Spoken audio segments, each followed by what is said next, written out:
Bea Malone-Windersky, ang nagniningning na reyna ng La Union. Isang makulay at kapana-panabik na tagpo ang nasaksihan sa mundo ng pageantry nang opisyal na tanghalin si Bea Malone-Windersky bilang Miss Universe Philippines La Union 2026. Kilala sa kanyang kagandahan, talino, at grace under pressure, si Bea ay hindi na bago sa entablado ng kompetisyon.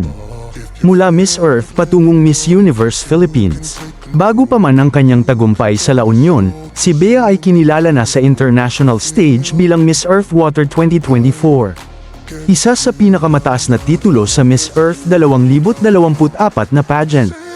Dahil dito, siya ay agad na itinuring na isa sa mga pinakamalalakas na kandidata sa Miss Universe Philippines 2026.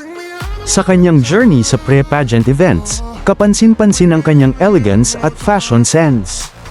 Suot ang mga likha ng mga kilalang Filipino designers na sina Chico Esteva at Mark Baumgartner, mas lalo niyang pinatunayan na siya ay isang fashion icon in the making.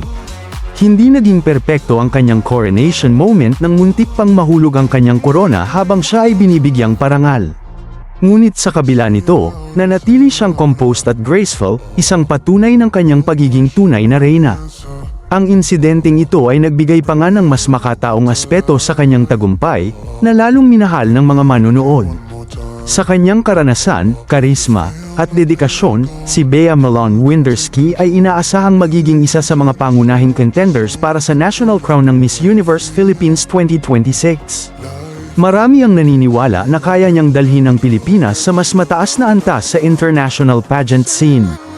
Sa kabuuan, ang pagkapanalo ni Bea bilang Miss Universe Philippines La Union 2026 ay hindi lamang isang personal na tagumpay, kundi isang inspirasyon sa mga kababaihang nangangarap na makilala sa larangan ng pageantry.